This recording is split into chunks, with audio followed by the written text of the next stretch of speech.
You've photographed some massive events in Australia, Cass, that most people, I think, would dream to photograph. Yet I think I've heard you mention before, and we've spoken about that you don't feel like, you deserve some of those opportunities. And I'm wondering if you could speak to why you feel that might be.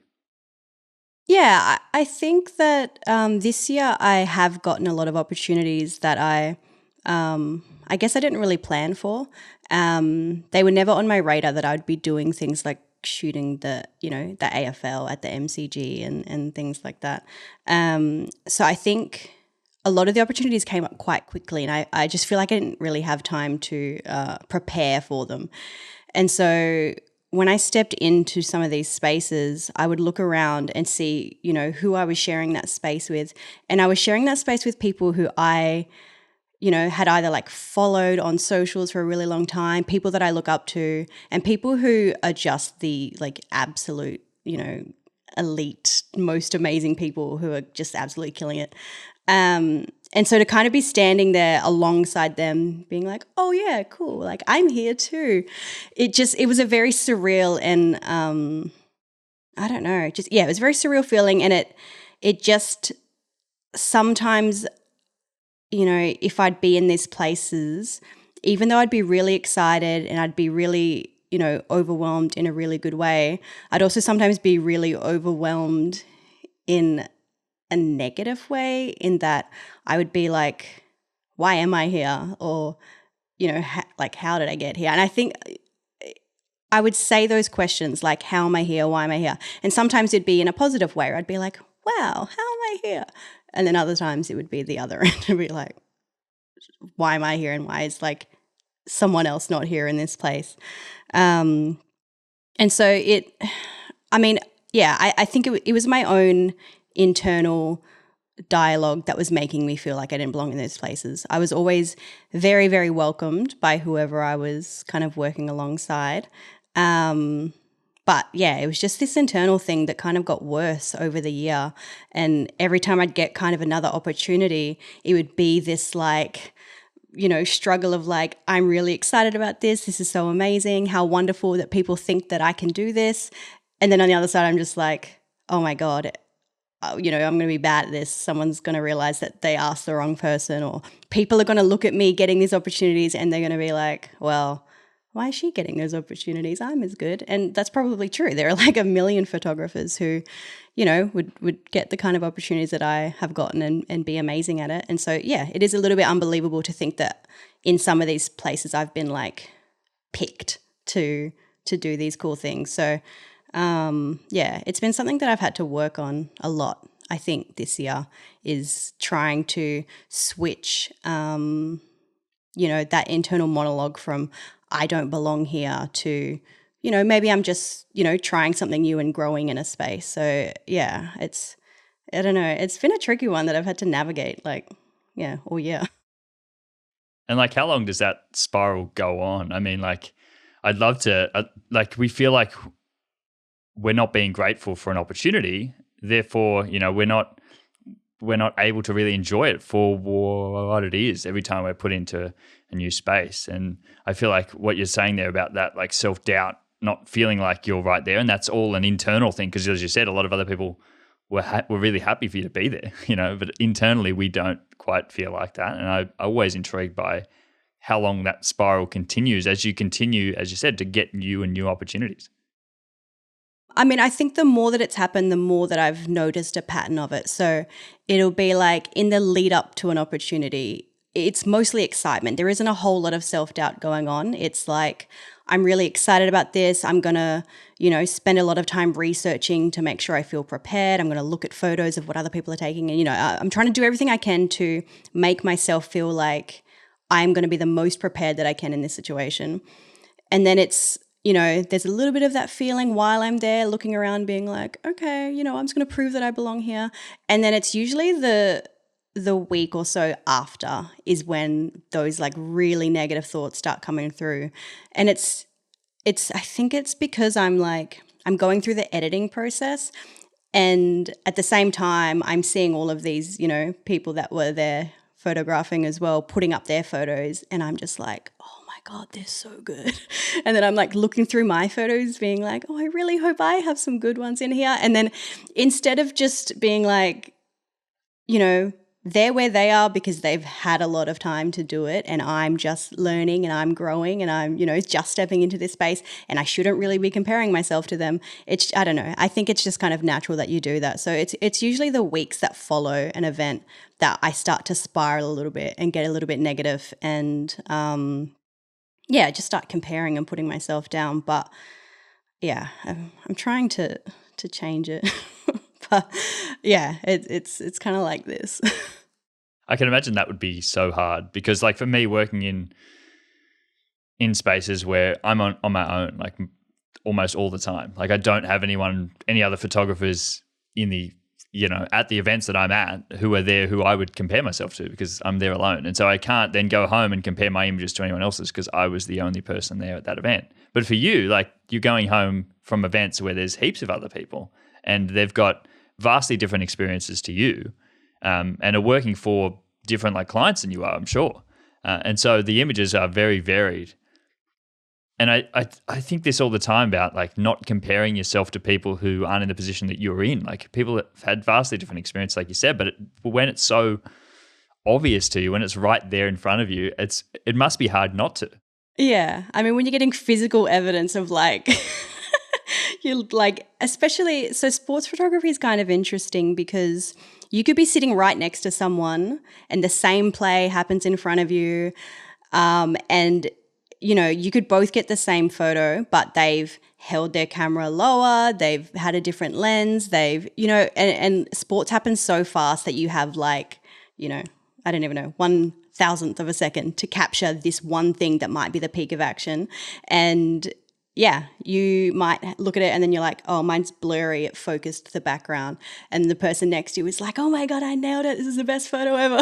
And you're like, I'm actually very happy for you. Like, that's amazing. And I wish I had that photo. But it's such a, I don't know, like some of it's luck. I think even when you get there and you're like trying to decide where to sit, especially if it's a big field sport, you're just kind of like, you know, rolling the dice. You're like, okay, well, maybe something cool might happen in this pocket, so maybe I'll set up here, and then all the play is happening all the way at the other end, and you're like, okay, so all those photographers down there are going to have these incredible photos, and I'll have whatever happened at my end. So even that, but like that I don't feel like I'm too harsh on myself. If I've sat somewhere and nothing really fun happens in front of me, I haven't got it. I don't really beat myself up too much about it. But if something does happen in front of me and focus pulls on the guy in the background with his eyes half closed, then I'm like, damn it. You used the word plan before, that you said you didn't plan to be in these spaces, and that's why you feel like you've never felt like you belonged. How does one plan to be in those spaces? Well, that's a good question. I think that when you're in the creative field, there are like so many variables as to which direction your career can go. And I feel like for the most part, I've always actively been like, okay, so this is what I want to try and do. And, you know, these are the steps to get there. Whereas when these opportunities have popped up, you know, they're opportunities and they're not things that I have sought out.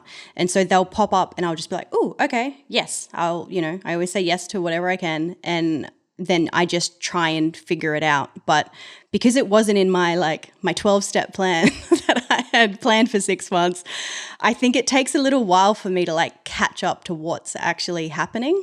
So I think when I say I hadn't planned for any of it to happen, how can you? Like, you know, one of the big opportunities that I got that I feel like really, you know, kind of launched my sports photography career this year was getting the opportunity to shoot at the Indigenous All-Stars game versus Fremantle in Perth in February. And that was through the AFL masterclass that they run. So that opportunity came through Black Lens, which is a Aboriginal photography collective. And so Michael Torres, who runs Black Lens, knew that opportunity was coming, and he got a bunch of us together and was just like, do you mob want to shoot AFL? We were like, yes, please. And he was like, okay, cool, we're shooting the Indigenous All-Stars game. And I was just like, oh my God. And so like that was a really cool experience. But obviously that's like you could never plan for that. I had no idea that was happening, and it was just like it popped up and I was like, cool, let's go. But that event I feel like sparked a lot of other opportunities that I got to do this year. And so I've kind of had to get used to the idea of I'll, chug along and do my usual main quests. But as these side quests pop up, I need to be ready for them as well and just, kind of figure it out as I go. AFL, for anyone who doesn't know, is like our premier sporting league here in Australia. Had you ever done AFL before? Had you ever photographed an AFL game before that? No, that was definitely I remember thinking that first time that I like walked out onto Optus Stadium, obviously like the biggest kind of arena that I'd ever shot in. I remember thinking like, oh my goodness, this is so huge. This is a once in a lifetime opportunity. Like make sure you soak it all in because this will never happen again. And then, fast forward 5 months down the track and I was shooting at the MCG, and the same thing. I like walked in and I was like, okay, soak it in. This will never happen again. And so I think even a little bit just adjusting to the fact that these things did keep happening, I think was something that I had to work on, which I don't know, that kind of sounds dumb because it's like I had to adjust to having really amazing things happen, but it's an adjustment because it's things that pop up, it's things that you're not planning. It's interesting because I think, like someone believed in you to invite you back. Like I saw your photos from when you did photograph the game time at the G. Like those were amazing images. Like for people to then invite you back to be at that event, they must have saw something in you from the first time. And then for it to keep happening again, but there is always that thing in the back of your mind of like, why do I keep getting these opportunities? When really it's obvious that they enjoyed your work that much and they enjoyed being around you and you did a good job. Yeah, that's the feedback that I've gotten, and I'm learning to be like, okay, yes, I accept that. I accept that you like me and you like my photos. But yeah, I think that a huge part of all the opportunities that I've gotten this year as well is just the people who have advocated for me. And, with AFL, especially people like Michael Wilson and Sarah Morton. Sarah Morton is the producer of AFL Photos, is just someone who works really hard at making sure that, up and coming photographers are getting opportunities. And, that's why they do the things like the masterclass. And I also got to meet like so many Perth photographers through doing the masterclass, which was really cool. And yeah, I feel like doing that just sparked so many opportunities for all of those photographers there as well. Yeah. Well, how about we dive into that? Because I'd love to speak to you about the importance of, having community, but having other friends in the industry, I think is really important. How have you seen that progress your career over the past couple of years? Oh, it's been huge. And I think it's now something that when people ask me, like if they're wanting to get into photography or kind of anything within the creative industry, one of my first things I tell them is like make community and be friends with the people who are doing the things around you, because they're also going to kind of understand more of what you're going through. So for me, I know that it took me a little while to even call myself a photographer. Like it's such a weird field to get into. Like at what point are you a photographer? Do you just buy one? You're like, well, I'm a photographer now. And it's so strange because I don't know, everyone learns at different paces, I guess. And so I don't know at what point I was like, I know what I'm doing, because I still don't feel that way about me in photography. I know some things, but I don't know. It's such a weird thing that when I first started, I almost didn't want photography friends because I thought that they all knew what they were doing and they're all amazing. And I was like, I don't want them to see my stuff because they'll know that I don't know what I'm doing. But as I started making friends, I was just like, oh, they also feel like they don't really know what they're doing. And it's varying degrees. Like people have their skills, but there's so much to learn within photography that I think that everyone has a little bit of like, I don't know what I'm doing. So I think making friends and making community within that space has helped I think, with that a lot, because realizing that other people kind of have a lot of the similar anxieties and they're going through the same things has helped me just realize that it's actually quite normal to feel that way. But it's also just, it's so big having a community, because I feel like, you know, especially in Perth, I feel like it's quite a good community here with photographers, and everyone has each other's back, you know, for the most part. So I have a friend in Perth, Cole Baxter, who does a lot of photography, and he will always throw my name out. Like if he can't make a job, I actually call myself the Timu Cole Baxter, because if he can't make a job, he puts my name out, and then I'm like, yep, I'll pick up the stuff that you're too busy for. And that kind of you know, advocacy that I get from him got me so much work in the first year of being self-employed. So I'm like forever grateful, you know, for him doing that. But I think that's why it's important to have friends, because, you know, sometimes even when there's jobs that I can't make, I'll put forward like a bunch of names. And yeah, I think that the more people you know within your community, it's going to, you know, it's going to give you work, but it's also just going to give you friends who understand what you're going through. And it's, I don't know, it's just cool. I feel like there's such a cute little community within like Australia and photography. I mean, most of my friends are sports photographers. So yeah, it's also cool to have, you know, I mean, I know you're a sports photographer. You took a couple of photos at the ice hockey that you went to recently. I'm a really big like sports photographer now. That's what I like to call myself. Yeah. Yeah. I saw you up in the stands with you. Yeah. I got it. I got the goods. Yeah, you got the shot. I really love the way you speak about this though, because like there's so many people out there that have struggled with this before and not being able to feel like they can find friends, because there are some people who just aren't open to it. And I know I was like that when I first started. Like I tried to connect with people and they were just like, hey, I'm not after, like, I don't want you around me.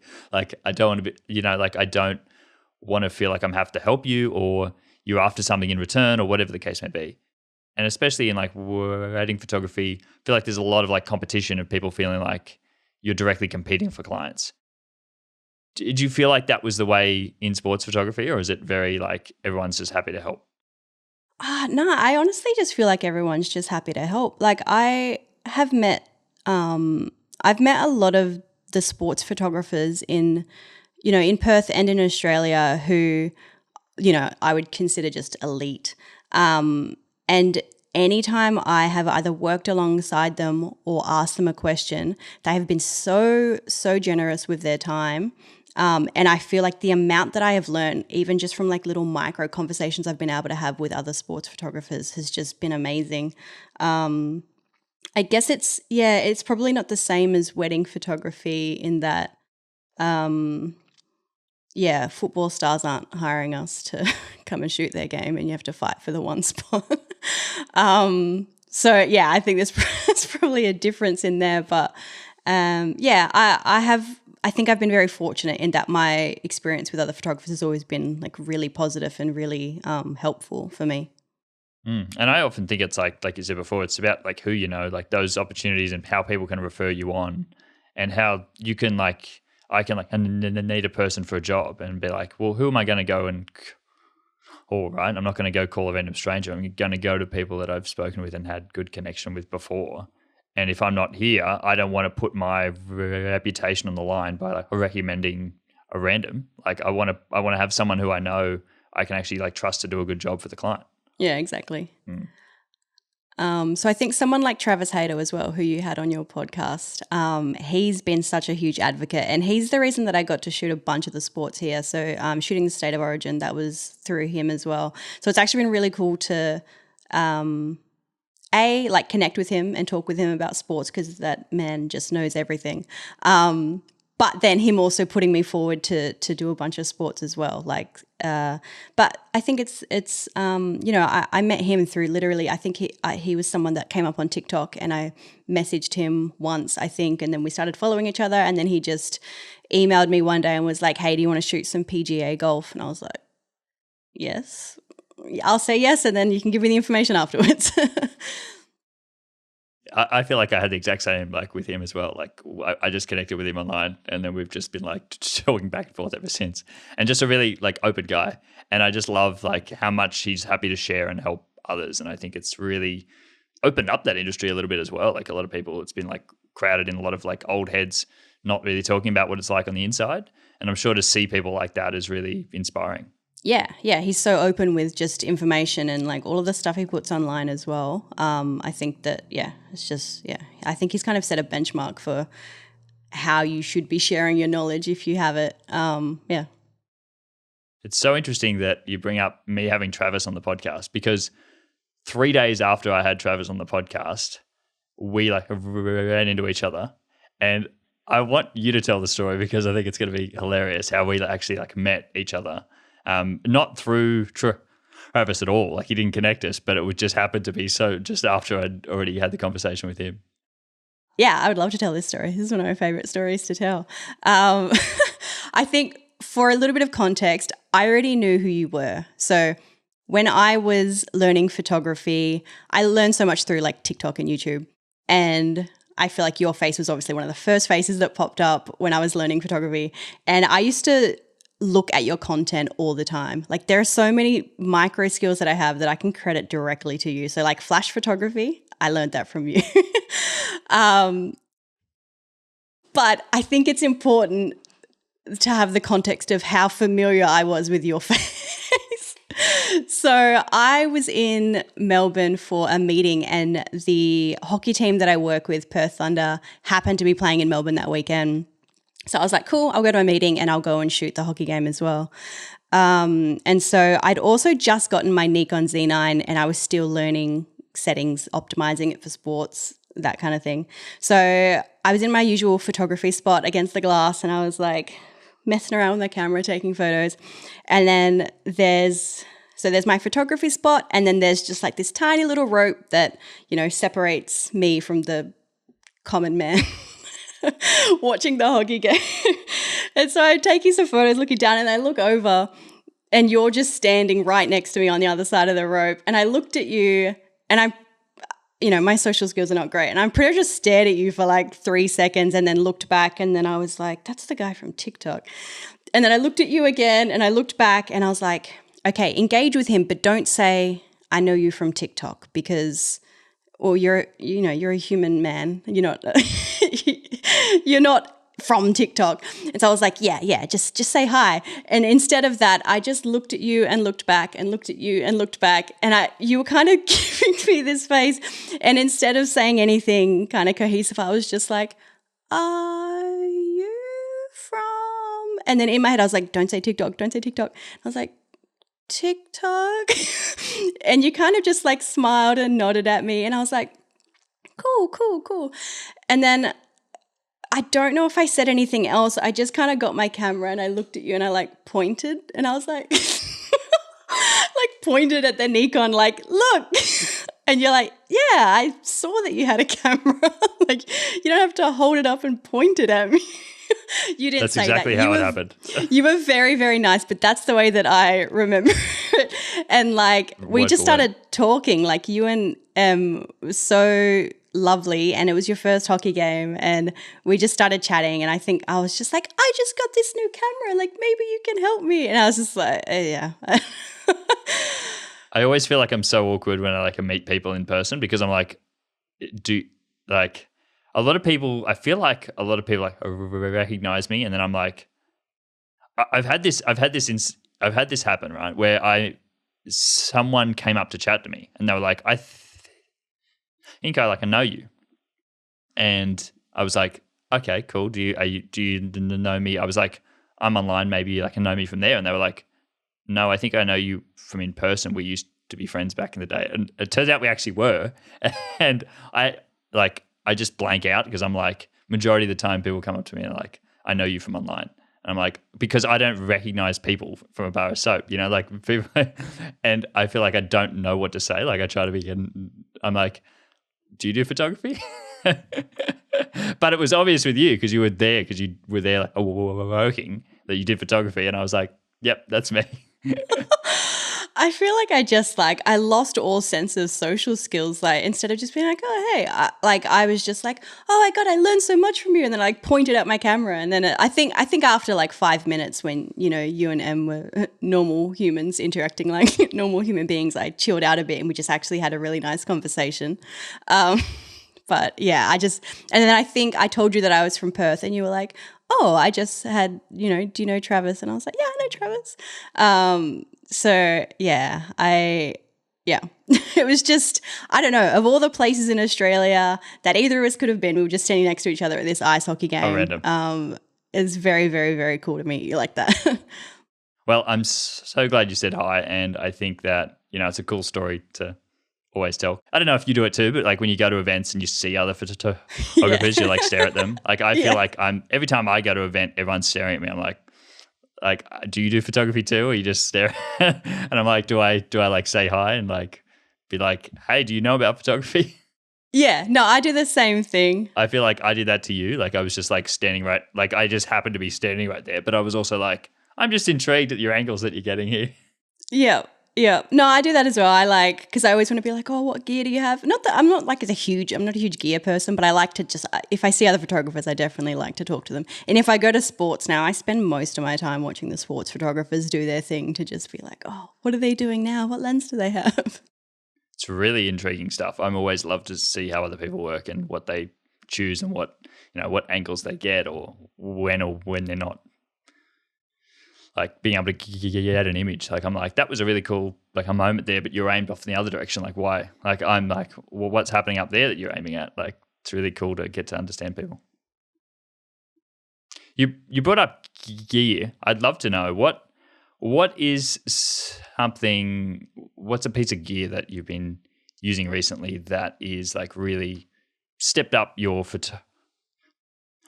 I think like other people are always interested, and from like a sports photography perspective, I'm interested to know like what's something that you use all the time that you feel like has really like stepped up your game. I do think that this kind of the question is going to out me as not knowing my stuff, but I know my stuff well enough to know that if like it gives me good pictures, I'm happy with it. I think I was on the Z6 II, like the Nikon mirrorless series for so long. And going from the 6.2 to the Z9 has just been an absolute game changer in sports. Can I tell you exactly why and which settings is making it do that? Not really. I know that, I know that it's giving me bigger images. I know that the burst modes are faster and things like that. But I don't know, the autofocus is faster and the Z9 is just so sick. I do think that just my flash. Like I love my flash right now. I have the Godox V1. I think that's the same one that you have. I probably bought it after watching you on TikTok actually.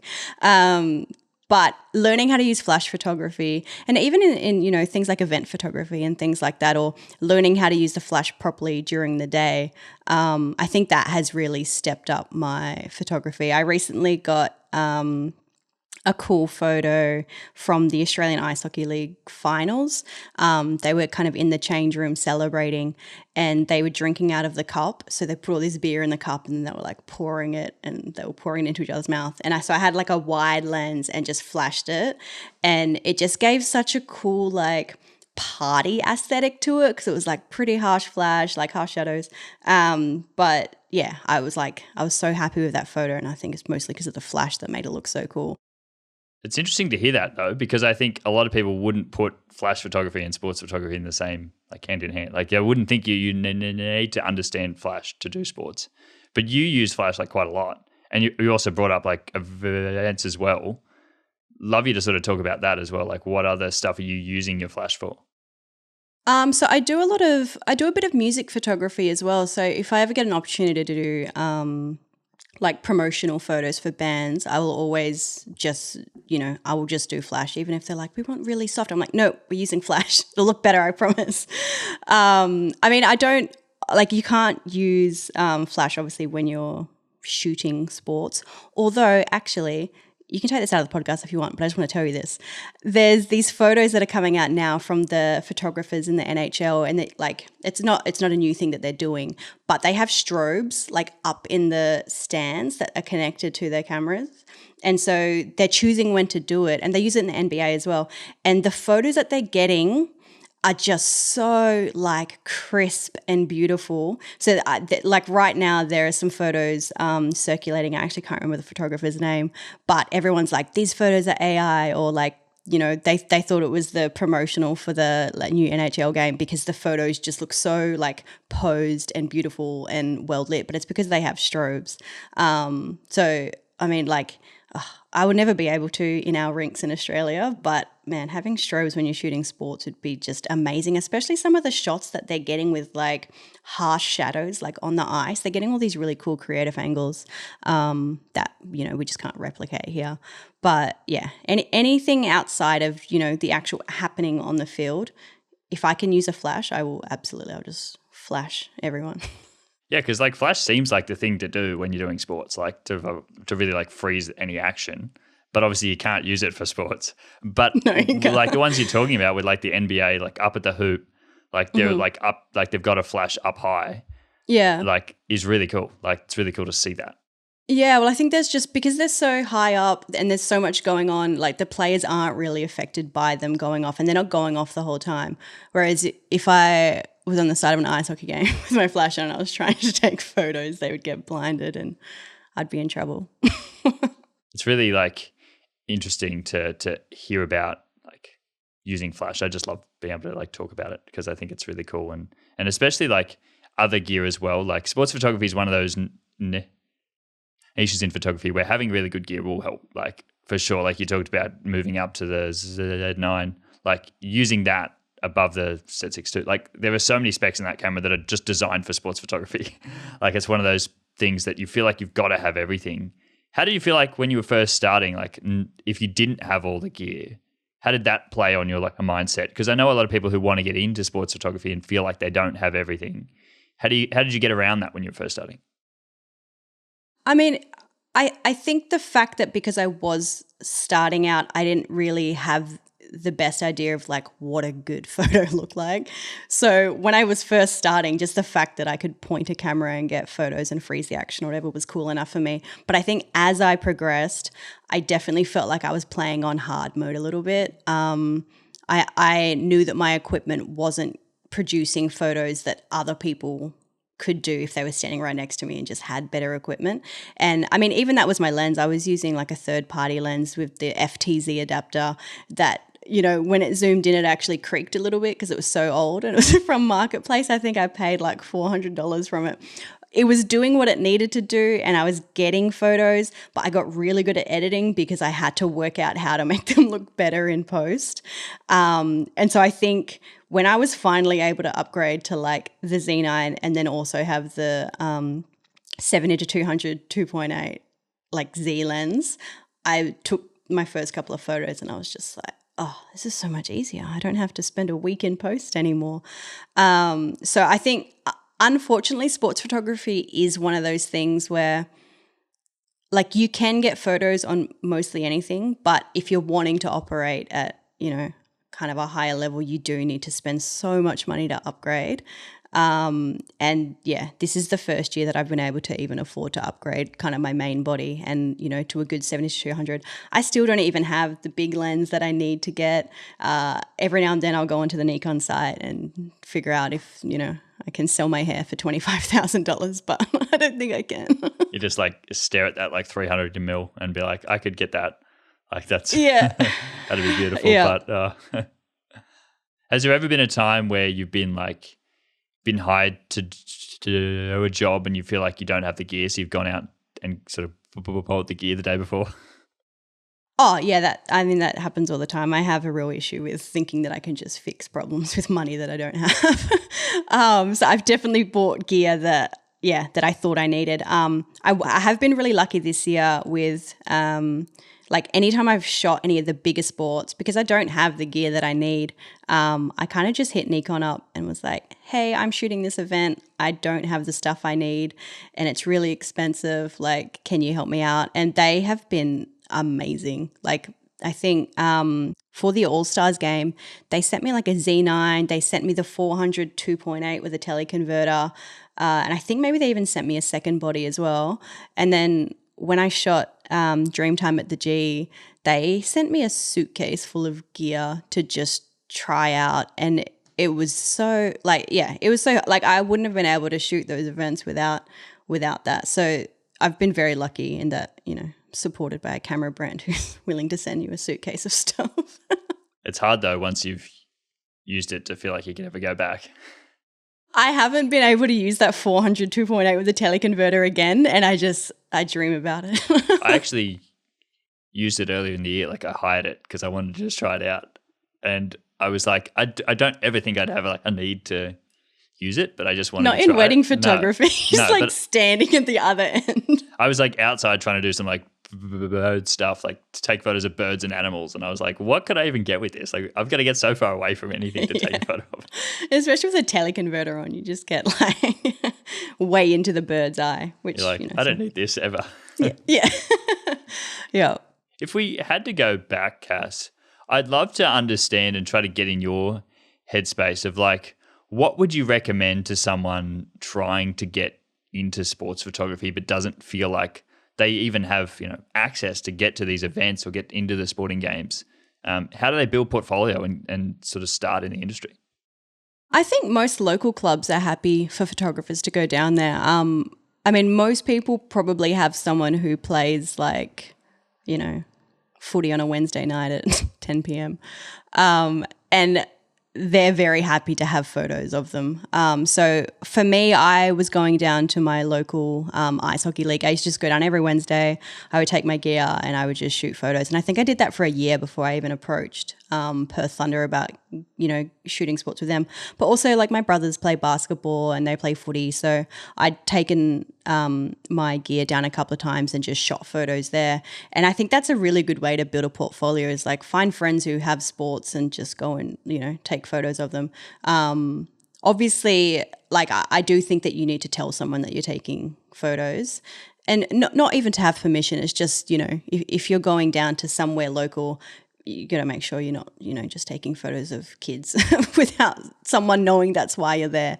But for the most part, you can go down to most local sports and just, shoot.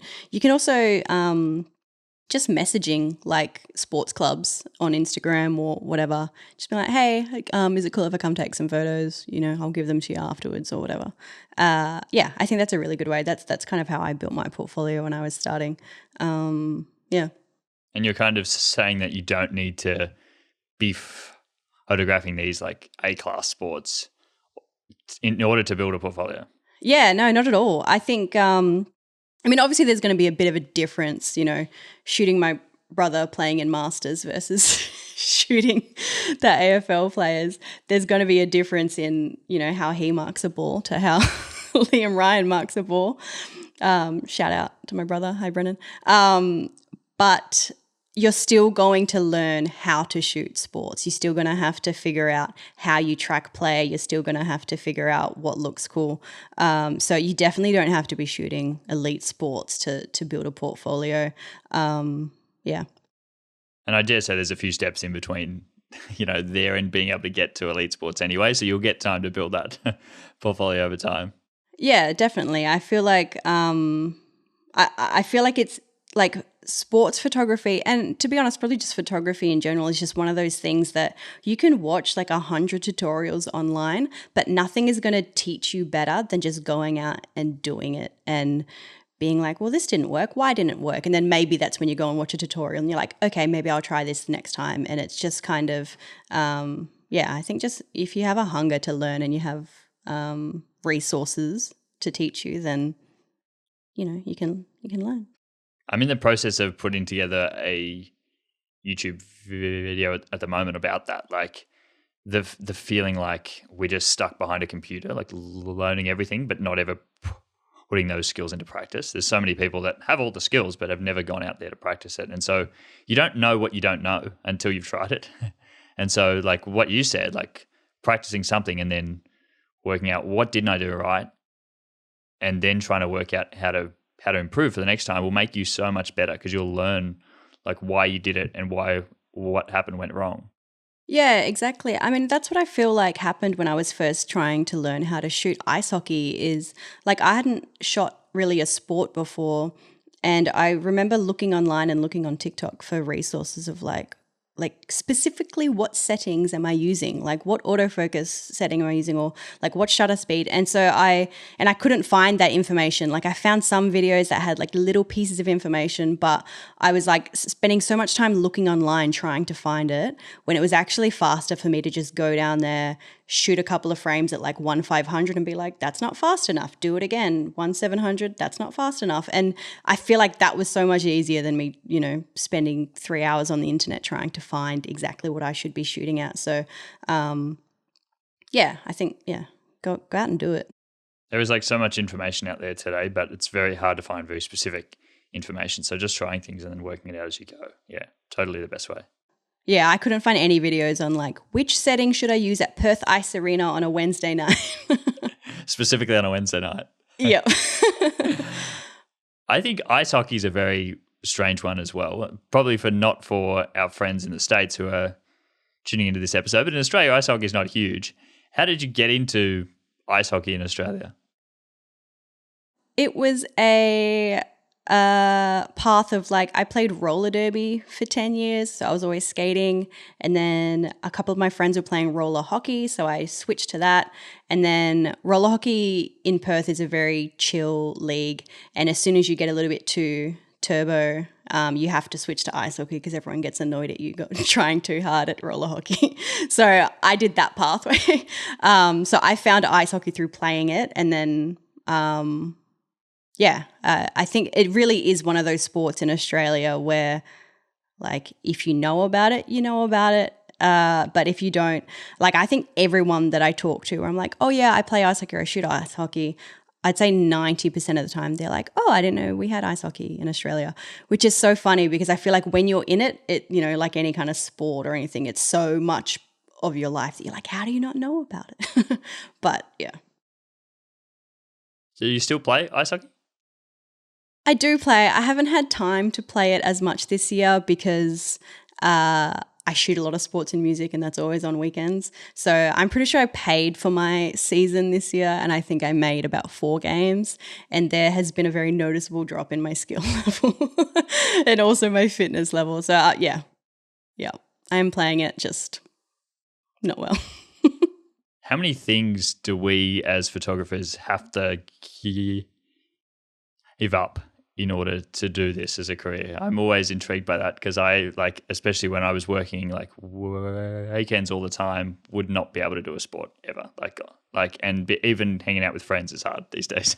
Like, I'm intrigued for you. You're always on the go, like going away for work all the time. How do you juggle like trying to maintain other extracurriculars, I guess, or other like hobbies? I think for me, I mean, it's photography, but it's also just when you go out on your own and you're doing your business for the first time. I was just always in a state of like panic that I have to say yes to everything. I can't take a day off. Like, I need to be doing it all the time. And I feel like because I did that, I got, I did well in my business, but my mental health and all my like social circles suffered because of it. So I think this year I've been trying to like literally schedule things in to make sure that I'm taking breaks. So, if my friend tells me they, have a gig on or they have a birthday or something, I'll make sure I put it in my calendar straight away, and I will absolutely not double myself with work, which is what I used to do all the time. And yeah, I think just trying to get away from the computer, get away from editing, and not put so much pressure on myself to get things done. Like, put a healthy amount of pressure on myself to make sure I'm doing, my job. But I think I also used to just add things that I didn't need to be doing, and I'd be like, oh, I really need to like make sure I'm doing this thing. And it, like, in hindsight, it actually wasn't that important, and I probably could have gone and hung out with my friend instead. But yeah, I think it's just being more conscious of it. I don't think I was very conscious of the work-life balance thing in the first year of me going out on my own. So just being conscious and putting things in place. It's a real hack to like plan in holidays in advance. Like, plan to take time off, because like in any other job you would, but in our career we're like, no, like I always have to be open to any new opportunities that will come my way. Like, And a few years ago, I like planned to be like, no, I'm going to take this weekend off or this weekend off like in advance. And so if anything came up, I just had to say no. Like it just is like you've got to give yourself that break. But it can be so hard to turn down work when you don't know, especially when you're starting, when you don't know when the next job is going to be there. Yeah, I think it is really hard when like your work is really fun as well. Like a good example of that is again, Travis asked if I wanted to shoot one of the NRL games that was playing in Perth. And I was just like, yep, I'll do that. And then I was like, what time is it? And he was like, I think it's at 3 p.m. And I was like, yep, I can do that. And he was like, what do you have on? And I was like, well, I'm having a birthday get together that night. And he was like, for who? I was like, for me. And I was like, but if it's at 3 p.m., I can finish by like 7, get everything uploaded. I'll just let everyone know I'm going to be a little bit late. And he was just like, you're an idiot. I don't think he called me an idiot, but he was just like, Cass, you don't have to do it. And I was like, no, I'll do it. I'll make it work. It's fine. And I don't know. Like, I felt like it was a regular job, and work called me and was like, can you come into the office to work on a Saturday at 3 p.m.? I'd be like, no. So yeah, I think it is a little bit harder when your work is quite fun as well. It's hard to, I don't know, do other stuff. I'm sure everyone that's tuning into this podcast can understand that. Like a lot of people on the outside who don't work a very creative job or don't work for themselves, they don't understand what it's like to enjoy your work every now and feel like you want to work on it more hours, Yeah, I do feel. I do feel like it's a very, it's a small group of people that get to say they actually really enjoy their work and they actively give themselves more work to do constantly. So I'll always say I'm tired, but I'll never complain about it. It's hard to complain and be like, no, it's a lot, but also look what I'm able to do with every day. Yeah. I think, just to circle back on one of the first questions you asked me, I think that's even why it's hard sometimes to talk about things like imposter syndrome or say that you're struggling at all, because at the same time, I know how lucky I am. I know I'm getting to do these like great things. And so it almost feels like, I don't know, you're slapping people in the face by being like, oh gosh, I'm so sad because of all the fun things I get to do, which, that's not what it is. It's like a real thing that I had to work on, and that was tough. But yeah, I feel like sometimes it's even hard to talk about like the things that are difficult because everyone just sees what you're putting online and they're like, wow, she's having the best time. Like she can't possibly be dealing with anything else. There's always someone out there that will have it worse than you. And so that fear of like, I can't talk about it because look at this person. Like look what they're going through right now. Yeah, 100%. And like how hard is that to be in that space and feel like you're alone and not have anyone, like what we were talking before, like having the other friends in the industry that understand what that's like is so important in those moments where you're like, look, I've just been working on that grind at the moment. Like, cause I know I'm going through, there's that stage, everyone will have that stage throughout the, like a year where you might have like 3 weeks where you've just got to go hard and you've got a lot of jobs on. But it's hard at the same time. Yeah. It was kind of really cool at the beginning of the year when I was going through, these like pretty intense feelings of imposter syndrome, and it was like really, really negatively affecting my mental health and my business to the point where I'd stopped like accepting jobs and sending out quotes. It was like quite bad. I had, I'd been trying to listen to podcasts. I've been trying to watch videos on it to just try and understand like how are other people dealing with it.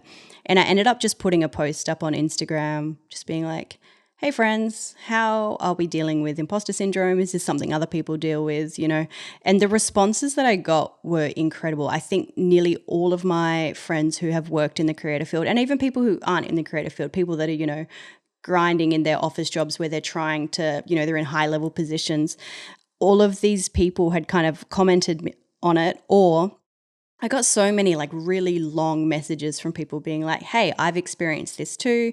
This is how I deal with it. Or, I haven't worked out how to deal with it, but I try and do this. And I feel like from all of those responses, one, I felt very validated and like, felt that it was a little bit more normal to be feeling that way.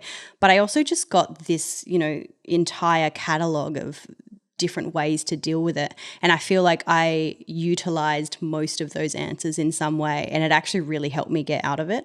I did also go to therapy for it because I was like, this is getting quite bad. But all of these answers that all these people were giving me that have gone through it as well, it was so helpful. And just, yeah, it really sucks that it's something that people go through. But it was kind of cool to be like, oh, okay, it's not just me. People deal with this. I try to talk about it as much as I possibly can, because not just to like, because I think it's something that other people want to hear. I genuinely feel like I go through it all the time. And so I know that if I'm experiencing that, other people will, but you just don't hear people talk about it. I'm interested, were there any responses that you got from people that really like stood out to you, or that you still think about to this day to help you with those feelings? Honestly, it's kind of silly because some of the simplest answers were the things that helped the most. And one of those was like, make sure you get up from your desk and just go for a walk in the middle of the day. Because, with editing, if I have a backlog of editing, I will just sit at my desk from like, I'll wake up in the morning, 8 a.m. I will sometimes go until like 8 p.m., 10 p.m. because I'm like, I need to get this done.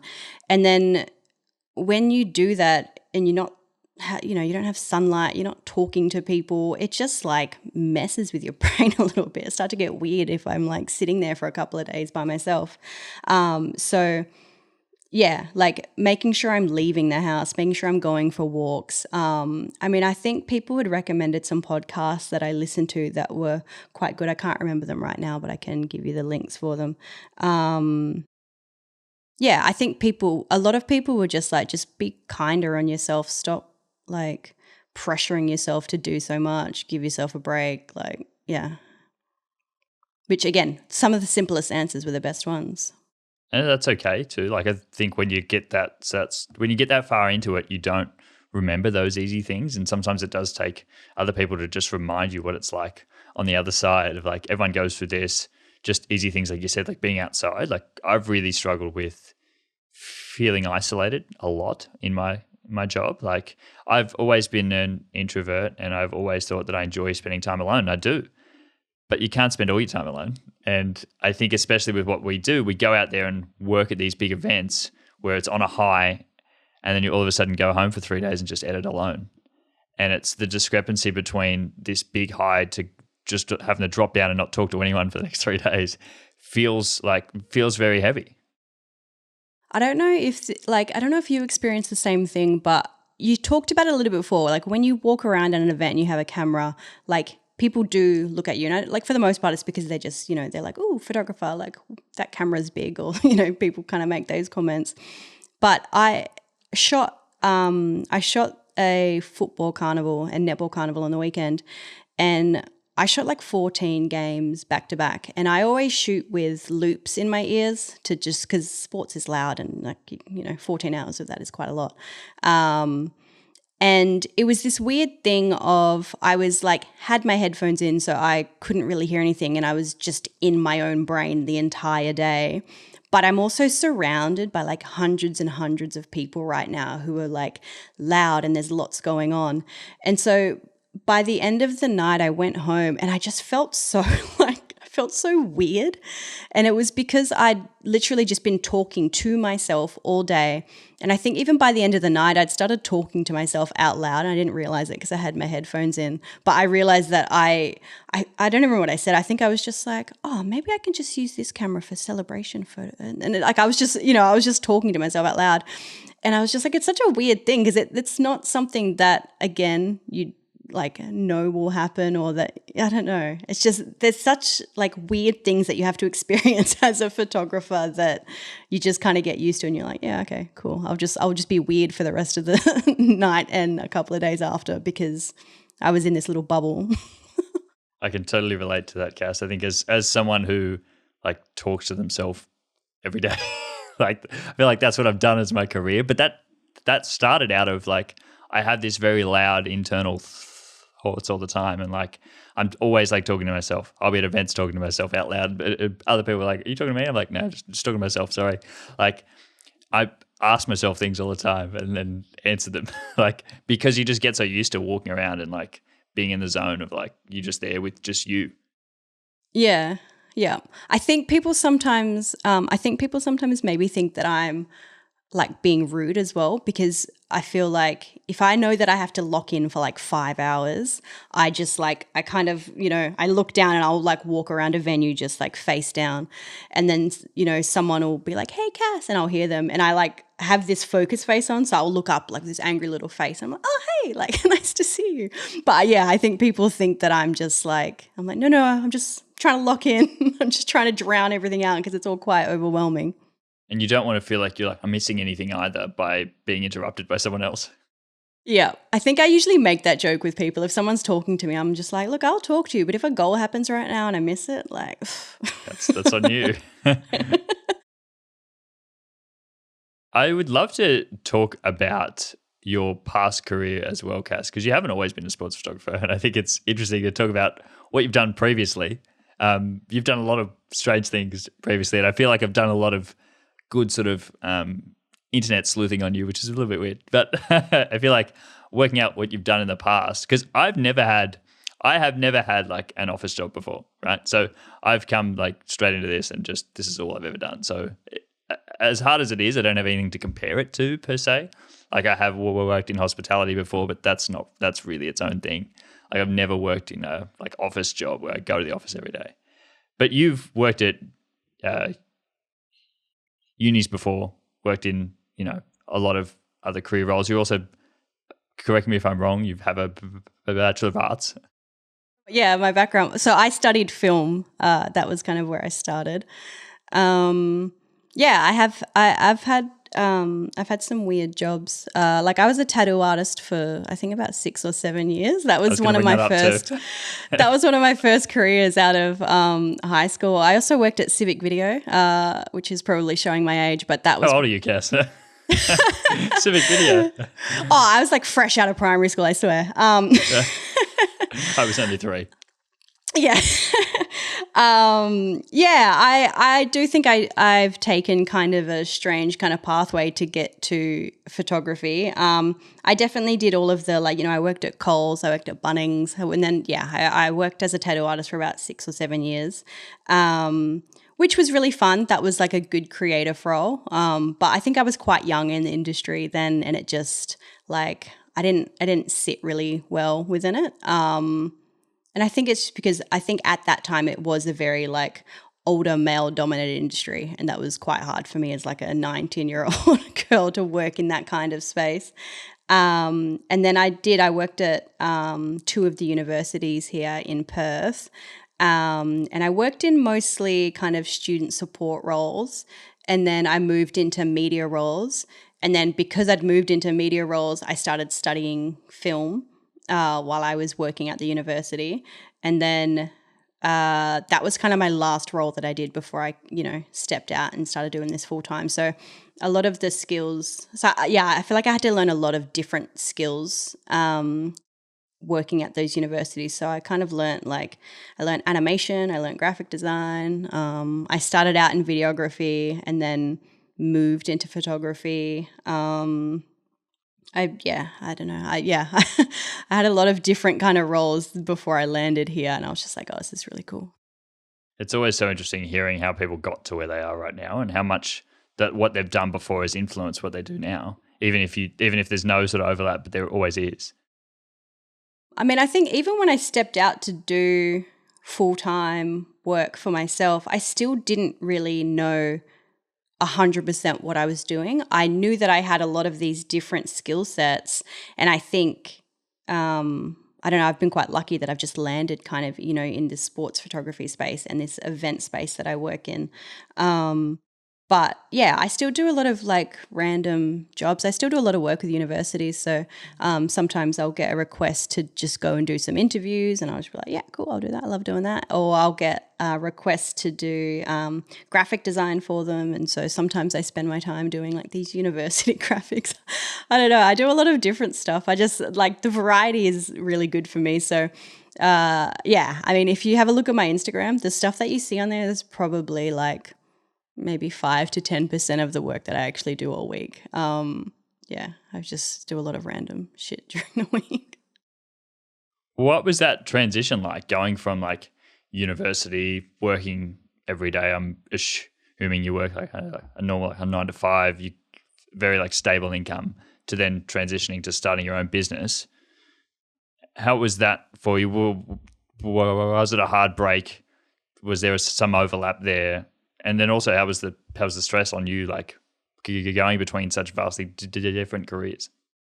I think there was definitely overlap because even before I left, I was already doing work on my own. So on weekends, I was doing photography work or videography work for clients. So I think at that point, I'd maybe gone part-time at work and I was still studying, and then I was also just doing kind of random jobs. And so the joke is that I went from working 9 to 5 to 24/7 as soon as I switched to self-employment. So it was very, very stressful. It was, like I said before, I didn't stop for like pretty much an entire year. But I started getting to sleep in every day. So I like finally found the hours that I work the best in, and that's sleeping in and then working really late into the night.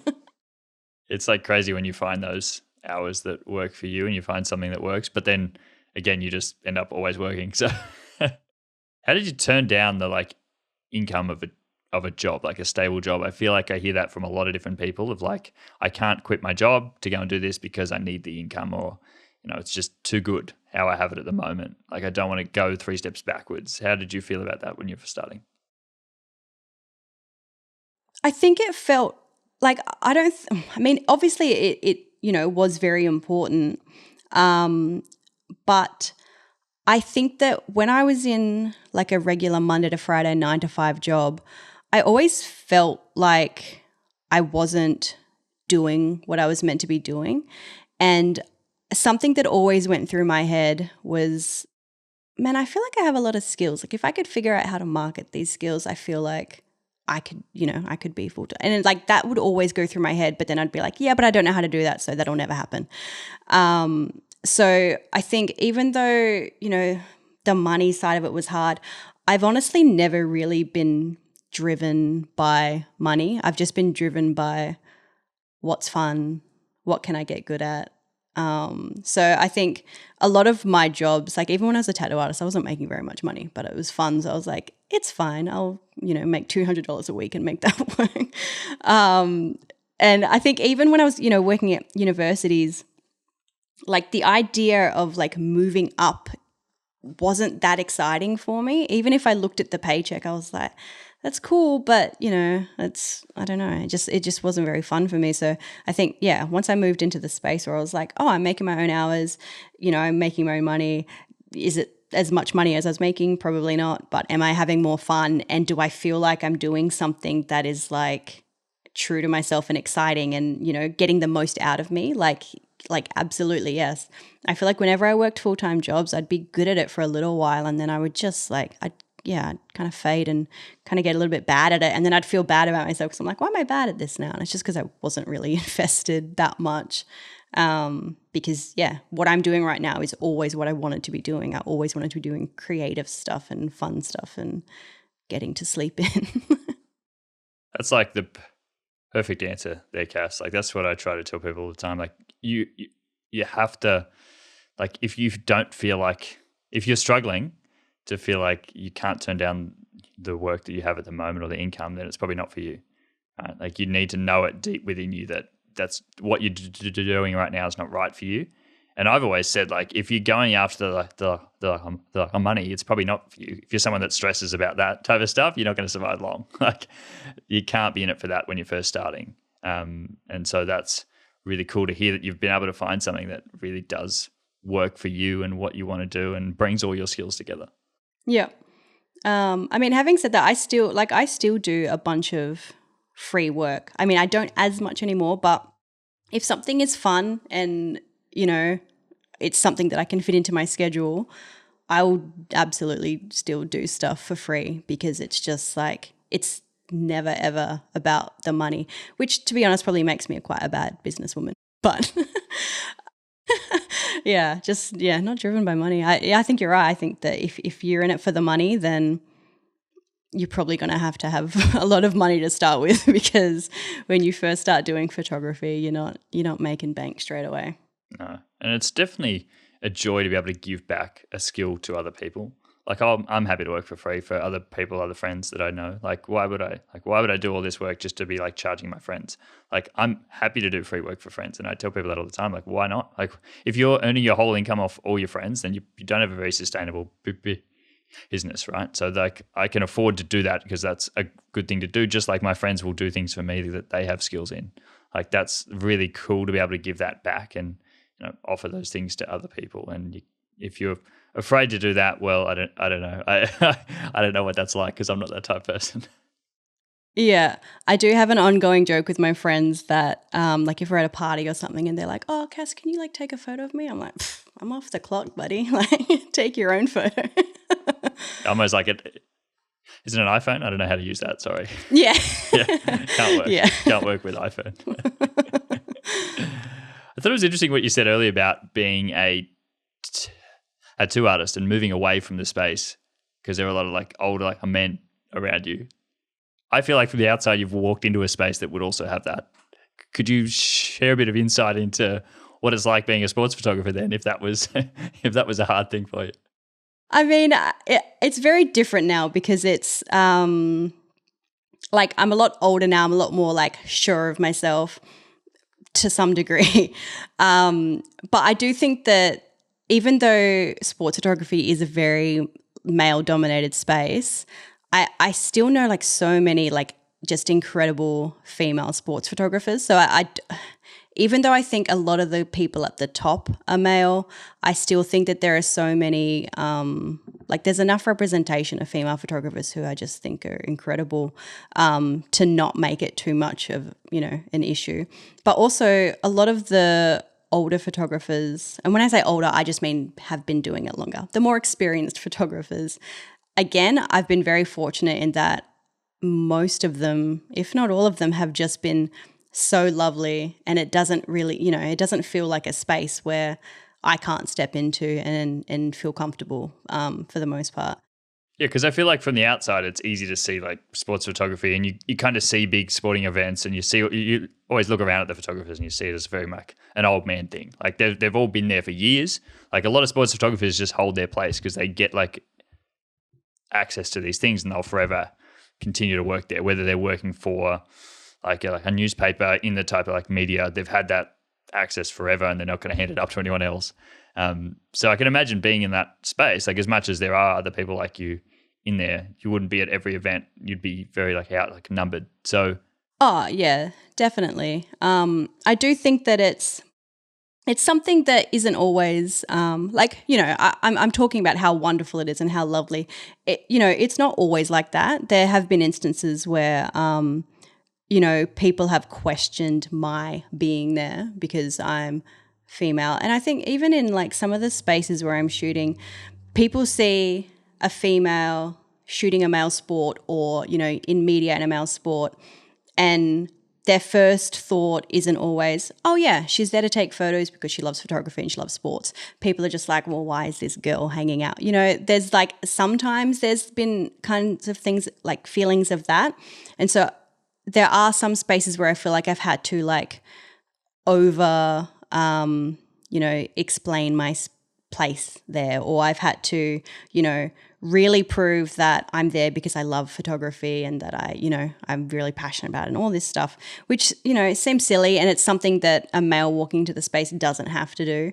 But yeah, there are kind of little instances of that. But I think for the most part, I don't think that anyone who has really come across me or, has met me hasn't seen straight away that I just like work hard all the time.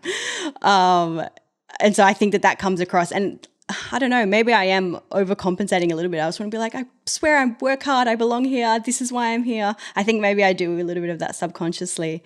But yeah, I think most people for the most part know why I'm here and can see that I'm working hard to be in this space as well. Yeah, I'm sure that, a lot of people are probably really supportive, and I don't want to ever sound like we're kind of like making people out to be bad people and feel like they don't believe you're worthy to be there. But just as a as a result of not seeing anyone like yourself around, you could probably, as you said right at the start, go home from the events and still not feel like you were the right person to be there. And that might not be anything based on skill. It could just be like, well, I was the only person, under the age of X there, or the only person who was a female at that event, and so why was I chosen to be there? And that's not something that everyone would have to go home with. Yeah, I think that is a good point. And I do think that probably does feed a little bit into some of those like self-doubt feelings that I had. But I do think it makes me work a little bit harder because I don't, I don't want anyone to look at me and be like, well, she doesn't belong there, but then look at my work and be like, yeah, her work is shit, so she definitely doesn't belong there. At least if people are going to be like, she doesn't belong there, and then they look at my work and hopefully it's good, then they'll be like, okay, there's the proof. So I don't, it's not even a thing that we have to discuss. But yeah, again, it's not something that everyone has to do. Not everyone's having to like fight for their life to prove that they belong in some of those spaces. And you work harder than a lot of other people in the space, I'm sure, because not only do you go to these events and you've photographed these events, you also like create a lot of content online as well, which I was really interested to talk about.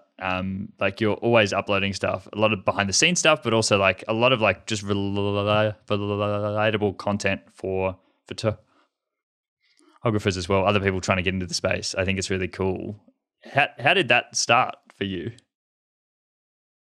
Oh, this is gonna feel like it's a Mike Jeffrey fan podcast, but there was an online class that you ran in like January, and I think it was literally called like creating social content, or it was something like that. I was like an hour late to it because I got the time difference wrong, but I went and watched it back and it's very valuable. But after that you can check the timestamps. After that is when I started posting content, and it was, I don't know, like I think I wanted to just create kind of like fun, stupid stuff, like a little bit of like knowledge stuff, but I don't ever really consider myself too much of an expert in some of these spaces. So I don't know, I just wanted to make dumb stuff, and I started doing that, and it was received quite well, which is the worst thing that you can do. If someone's creating dumb stuff and you're like, haha, then I'm going to keep creating dumb stuff. It's not dumb stuff at all. It's hilarious. And I can't even come up with the ideas that you come up with. Like, I think I don't think I'm inherently that like funny in that way. And there's very few people who can be. And I think you do a really good job. And I promise I wasn't trying to get that answer out of you either. I didn't realize that I'd impacted that, but that's cool. It's cool to know. You're like, so I noticed you love the color pink. Where did that come from? I think that I grew up in a family where it was always like, well, what's the joke? Like my family is so funny, and I have like older brothers, older sister. Even my mum is hilarious. Like I don't think that we spend too much time being too serious. And I think that a lot of my friends are the same way. Like sometimes if I meet people who just aren't constantly finding what's funny, I actually really struggle. And I think that sometimes it actually gets me into trouble if I'm in like very serious spaces and I'm trying to make a joke and everyone's just like, what the hell is she talking about?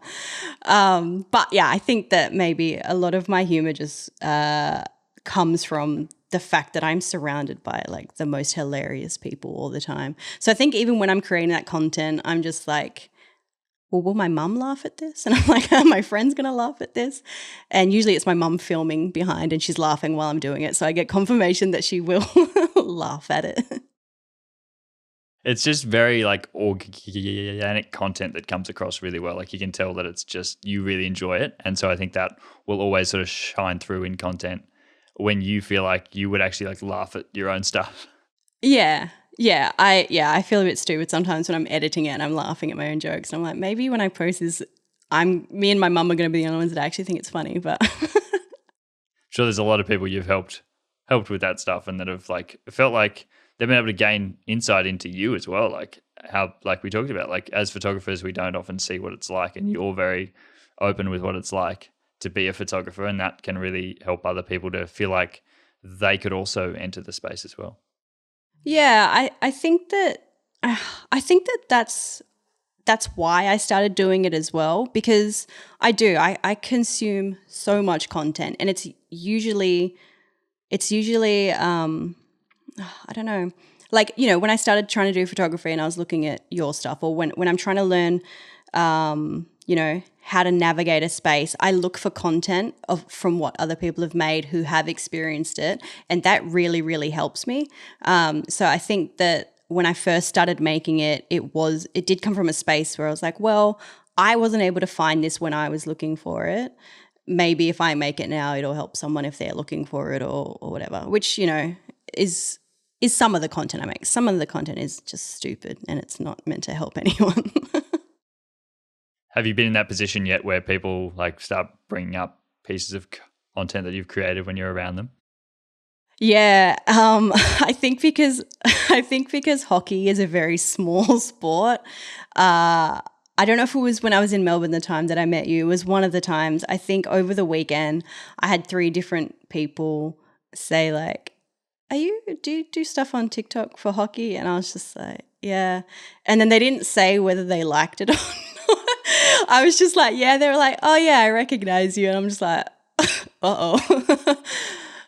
But yeah, so like people, I think in the hockey space, people kind of know my stuff, but it's because it's not a super saturated field. I'm glad you start to realize what it's like on the other end now. Well, yeah, but they didn't say they liked it. They were just like, I've seen you. Are you that guy? Are you that girl from TikTok? Yeah. Are you from? Yeah.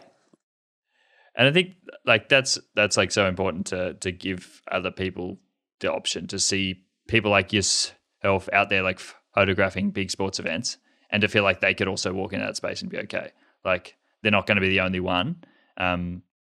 Like that behind the scenes content is so important. I consumed so much of that when I was first starting to be like, look, this is how it's done. It's okay to be here. Like I'm not going to be weirdo if I do this, or I'm not the only one who feels this way. And so to see anyone else create it, I'm always like, that's like like we need like more of that, because to really pull down that curtain of like what it's like. I think one of the things, so I definitely go through phases where I'll like have, all these great creative ideas, and I'll make things and I'll think that I'm hilarious and I'll post them and whatever. And then it just like drops. There's such a like lull, because I'm like, well, I can't think of anything creative, and I'm kind of stressed now because I've put so much stuff out there and I don't know how it's being received or whatever. So I do think there's a little bit of burnout that comes with just putting yourself out there so much, which, I mean, actually, I don't need to tell you that. Because you're posting very regularly across like all of the platforms. But I don't know, how do you deal with that? Like you'd be getting burnout as well, right, from posting so much all the time? Yeah, I think the big thing for me is like, yeah, I've had to turn down other work because it's become like my job now. You know what I mean? So like there's only so many hours in the day. I can't spend all my time on everything that I'd like to do. I'm very fortunate in that the way that I've created it from the start has been the way that I really enjoy it. And I think for you as well, like some people have just stuck to things that they don't like, and that's hard when it grows, because then you've got to continue to do things you don't enjoy. But I just love to talk about this type of stuff. And I think one of the biggest things for me was like, as it's grown, I think always remembering like why I started. Like for me, I always wanted to help people, and to hear that I helped you in any way is like amazing. Like to feel like my content impacts anyone. Like when I meet people and talk to people in real life, that's always amazing, because I'm like, wow, like this content actually has an impact. It's not just me here in my office every day on my own. It's actually impacting people out there in the real world. Like that's amazing, because it offsets those other people who don't understand. And there will always be people, and I've struggled a lot, and I've talked about this, about like feeling like being impacted by people when they have bad things to say about my content, or they don't agree with me on pieces of content. For example, when I try to give out advice that I think will help people when others don't agree, and I can guess my own advice. Like I second guess where it comes from. And then I remember, well, no, I'm trying to target this to the person that's just starting, not the person who's been in business for 10 to 15 years. Like they may have their own way they do it and it might not work for them. But remembering that, no, I'm trying to help that one person who is just like me when I was starting. But yeah, definitely like burnout is real with it for sure. Like, and trying to come up with new ideas all the time of like creative projects you're working on. You have these big ideas and you're like, that'll take way too long to produce. I can't do that. Like that's especially if you're trying to create very often, like I'm like, I could spend like 3 months working on this one project, or I could just do these other things and have a lot more. Do you find that now when you're posting things, you kind of just like you put it out and then you try and just disconnect from it? Because I feel like an issue that I have is, I'll edit something and I'll put it out, and then for the next hour I'll be like, oh gosh, like what is this person going to think of it? What is this? If this person doesn't comment on it, then you know what I mean. Like, and it's not, it's not always that specific, but I kind of psych myself out. I'm like, maybe I should delete it, and it's just stupid. It's literally social content. Like, who cares? I used to do that a lot when I was first starting. I like blocked friends on Instagram because I was like, I didn't want to hear what their view of it like was. I did that on TikTok. Yeah, like, and I think that's why a lot of people like creating on TikTok more, because their friends aren't on there. Like, it's like old people aren't on there, so they won't have anything to like say about it. They're like friends and family out there. But I was like that on Instagram. I'm just going to remove these people because I don't care what they have to say. But I would check a lot, and I'd be like, oh, this post isn't performing well. Maybe I should like delete it and try again. And I had to come to terms with like, again, clarifying with myself, is this a good piece of content? Will this help one person? Like, would this have, and I think the best way to clarify that is, would it have helped like me when I was first starting? And that's the frame I've always gone through. As long as I feel okay with the piece of content that I'm creating and I feel like it would have helped me, it doesn't matter what other people have to say. Yeah. And it's a good way to look at it. It has become very hard as you do. Like, I think I went too far the other way. And like, when I was getting good feedback from people, I almost over-indexed that of like, well, if people don't say good things, then that means it's bad. When that's not inherently true. It's like people have busy days. They don't often respond to everything. There's a lot of content you make that doesn't need to be responded to, right? Like, it can be good without people responding to it at all. But I'd over-indexed that to the point that like, if I didn't get people telling me how good it was, or if I thought this was an amazing piece of content, I put it out there and I didn't get the applause that I thought it deserved, then all of a sudden it was bad. And yeah, I've recently been going through that of like, well, no, I need to go back to, is this good? Let's have it out there. Who cares what people say? I know it's good. Yeah. I think I've been pretty lucky. I don't think I make very controversial content. Like, there's not a whole lot of things that people could say. I have literally like one reel that has done really, really well. And it was a photo that I took at State of Origin. And the hook is like, I'm in this video, and it's a video of Brian To'o, and he's like, just got to try, and he's screaming. And all the comments in that are all positive. Everyone's like, yeah, up the blues, whatever. And then someone commented on the other day and just said, no one cares.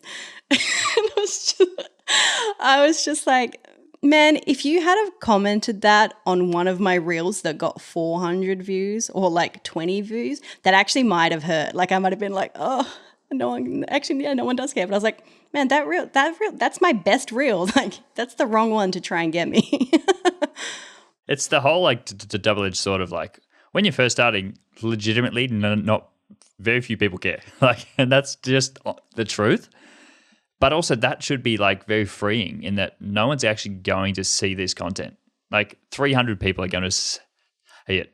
Who cares if they think it's bad? Like, you're not going out to like 1 million people. It's when it goes to 3 million people that's when it gets scary, because you're like, oh shit, a lot of people are going to see this. Have you got any crazy ideas that you'd love to like execute on, or love to like create content about? Not really. I've been pretty flat recently. I haven't had any like big creative nothing super exciting is in the old brain at the moment. I think I'm kind of in between like busy seasons. So at the moment I'm kind of just doing a bit of a quiet grind and just getting editing done and kind of, updating my website. It's like nothing super exciting going on. I don't think if I made a behind the scenes reel right now of me drinking 5 Coke Zeros and editing would be very exciting. So this is not the answer that you want, but no, I have nothing crazy is happening right now in the brain. Is it always that end of like year for you where you kind of slow down? Yeah, I think, and I think it kind of has to be like when it comes to the end of the hockey season and kind of like the other sports are wrapping up as well. That period of time, so kind of like July through to August, is so busy for me, and I get very little sleep, and I'm like very overstimulated for those entire 3 months. I kind of feel like right now I'm in like a little bit of hibernation mode, which like I'm still doing lots of work, but that's probably even why my socials are quiet right now because I'm just like just hibernating at the moment. Yeah, it's always good to be able to have that bit of a break after you've had so much on for a while and then sort of come back like refreshed. Yeah, yeah, and I think that does happen. I think like once I've had a little bit of downtime, I feel like just like organically things like the brain starts ticking again. And I start having ideas and yeah, start trying to create things again. But yeah. And you were recently named head of media and marketing for the Australian Women's Ice Hockey League. I'm assuming that's like starting like in the new year when you go back.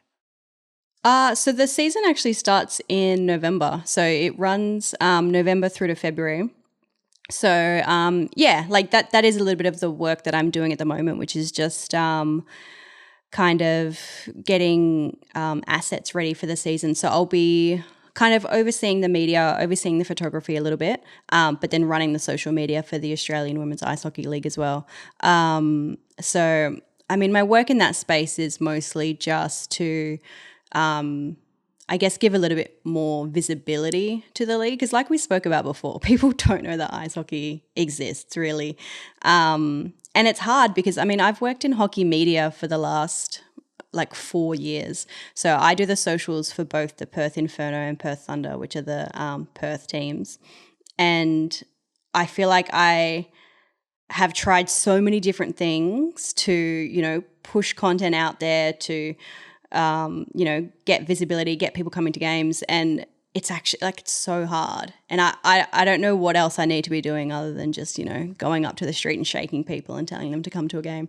I have had a little bit of success on TikTok, like just, I'll spend all this time doing like this like really beautiful cinematic video that'll get 0 views and no one comes to the game. And then I'll make a stupid TikTok video that goes for 30 seconds and then all these people have come to the games and they're like, oh yeah, I saw this video on TikTok and now I know ice hockey exists. So I think there's a couple of ways that I want to try and get a little bit creative in the advertising of the league this season. But yeah, I'm kind of excited to just, I mean, I've already been working with the Perth Inferno, which is the women's team for the last 3 years, but getting to create media and work with all of the teams this season is really exciting.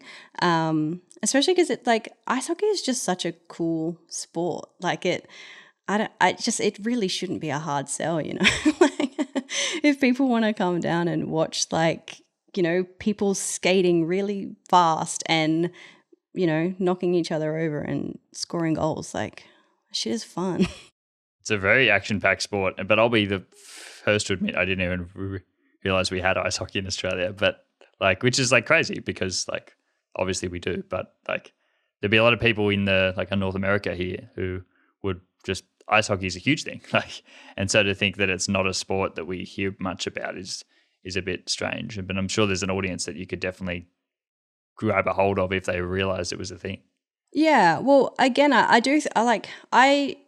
couple of years ago, I honestly didn't see the value in TikTok in promoting things like, like the sports that I was trying to promote. But I feel like there is such a huge market there for like, I don't know, TikTok, I guess, pushes it out to the right people, right? Like me making hockey content, it's going out to anyone who has shown interest in hockey in Australia. So I do think that right now the AWIHL doesn't have a TikTok, but I'm putting together some ideas and strategies to start pushing out content on there for it as well. But yeah, I don't know. It's just like the women's season is so much fun as well. Like each team gets a couple of inputs. So we usually have some North Americans come down and play and, their skill level is like really high. But I think like women's hockey in Australia is also just so underrated. Like our international, like our Team Australia won their division this year. Like those games were so exciting to watch as well. And a lot of those players are all playing in the teams that are playing in the A-Dub. So yeah, I don't know, maybe this is my creative way. Come watch some ice hockey in a city near you. This whole thing has been a plan for me to advertise.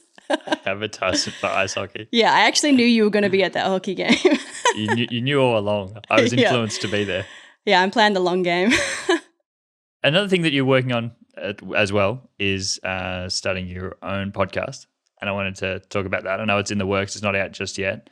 But I was wondering if you could sort of talk a little bit about that and the plans behind it if anyone's, interested or hearing this episode in the future after it is out. Yep. Yeah, I am. I've been in the pre-production for a year now. And I think it is a little bit of me just needing to be confident and just be like, let's just do it. Like you've done enough pre-production. So I'm starting a podcast. It's going to be a photography podcast. It's called The Flash Mob, which I was very excited about when I thought of it. But I think it's going to, I still feel like I'm quite early career just in photography, but especially in sports photography.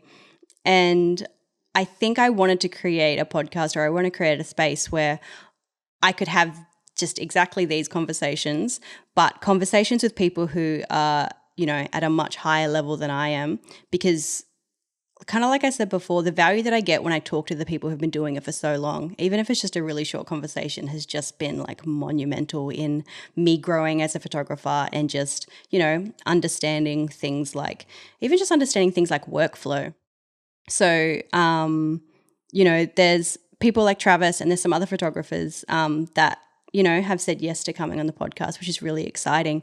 And these are people that honestly, just by watching them work for 10 minutes has taught me so much about the way that I should be running. So yeah, the idea is to just basically make a podcast where I'm talking to all the big dogs and I can ask them all the questions that A, I've already asked them, but B, will help make me a better photographer. And hopefully it'll kind of, I kind of want to market towards people like me and 2 years ago me. That's kind of the target audience, I guess. But yeah, I need to sort it out. I've got the social handles. I've done all the work. I've literally done everything up until the point of actually doing it. And it's because I don't know. It's kind of stupid because I'm like, oh yeah, I'm not great at speaking. I'm going to start a podcast. But I'm okay at speaking. I'll just let the other person do all the talking, right? Either my Cass, but here we are. I think we hold ourselves back for so long about not starting these things. And if we just executed on these ideas, we would get so much further ahead. I think I made a post last year about the only difference between successful people and people who aren't. Successful people execute on their ideas and iterate on them. And they've moved on to their version 2, version 3 before you've even started. And I think that struck a chord with so many people because I got a lot of messages afterwards. They were like, yeah, that's it. And I'm like, I know, I'm in this space where there are people who I don't think are as skilled, but will put themselves out there and are happy to do it and are happy to stare down the barrel of it not doing well because they know that they can always move on to the next thing.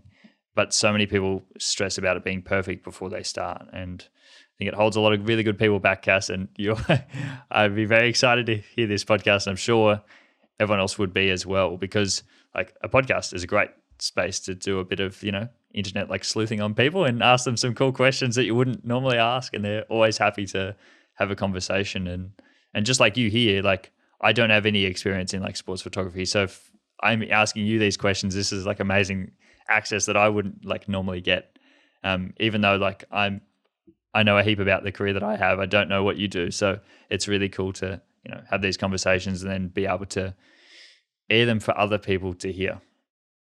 Yeah, you're absolutely right. And thank you for being kind. And yeah, you are someone that actually checks in with me quite regularly, just being like, hey, just checking in. Have you done the thing yet? And just gentle reminder, because I know that you're feeling anxious about it, which again, photography community, like it really, really helps. I do really need to do it because I'm actually so excited. Some of the people that have said yes to me, like I wrote a little dream list and they all said yes. And I'm just actually very excited to talk to them about photography because I really like to talk about photography. It always helps me to not think that it's going to be the only time I can ever talk to them.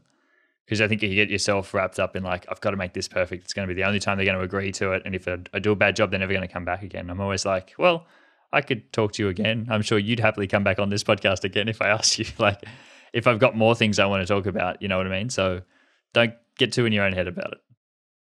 I think it's quite funny because I did a podcast a couple of weeks back and someone gave me the feedback that it was very relatable, which I was like, that's great if I'm talking and it sounds relatable. But someone, and I'm going to paraphrase here, but someone said that, you could really tell that you weren't trying to use big words and that you were just saying whatever popped into your head. And I was like, that wasn't a conscious effort to try and be more relatable to the common man. Like I don't have a huge vocabulary. But if that's what is good, then you know what? It'll be great because if nothing else, I am relatable. I don't have all the big words. Sorry.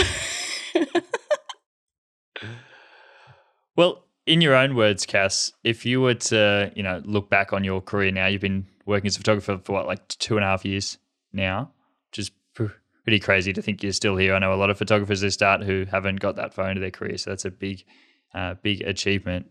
What would you say is one of the things that you are most proud of in your journey so far?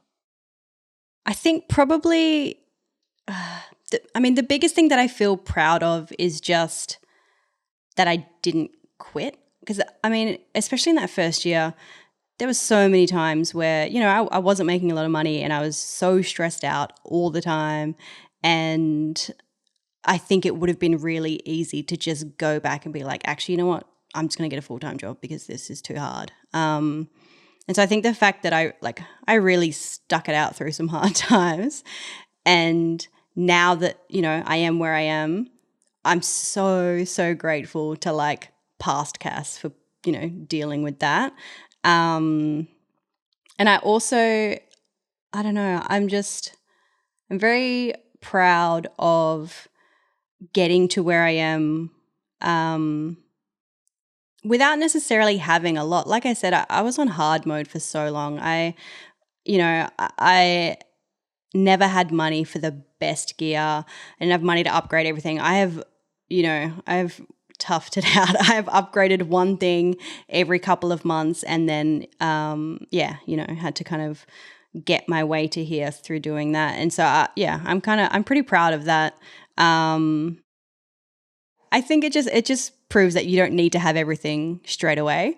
You kind of just need to have the drive and the passion and the kind of stubbornness that I have, where if something wasn't working, I was like, well, I'm just going to flip and figure out the way to make it work. I think maybe that, I'm just proud that I didn't quit because I'm very happy with where I am now.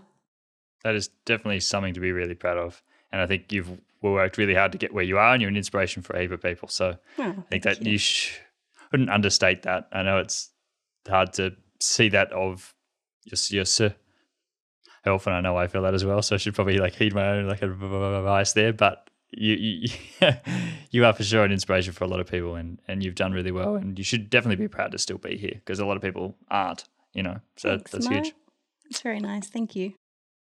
I'll leave links to all your stuff down below, Instagram, your TikTok account as well for people to go check out, and your brand new podcast once it launches. I'll leave that below as well. If it's out, if it's not, I'm sure you'll get updates on your Instagram or wherever. Oh, yeah. 2030. Watch out for it. Yeah, it's coming.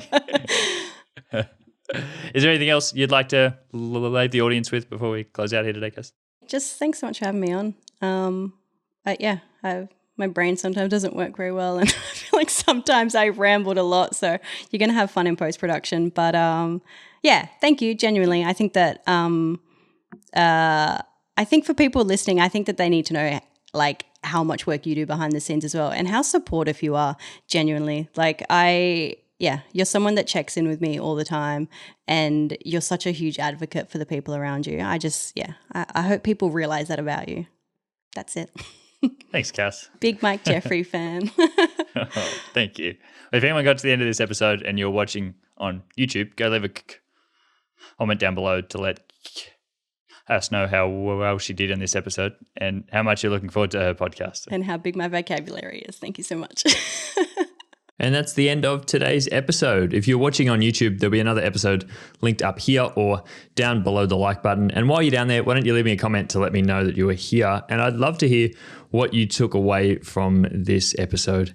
If you're listening to the audio version as well on Spotify or Apple Podcasts, feel free to leave me a rating or review. It does really help to get the show out to a new audience of people just like yourself who would also be super motivated by these episodes. As we tell stories of creative people, I want to pay my respects to the first creatives of the land on which I'm recording this podcast, the Aboriginal and Torres Strait Islander people of so-called Australia. Editing and post-production on this episode was done by Mossy Heart Media, and music by JW Payton.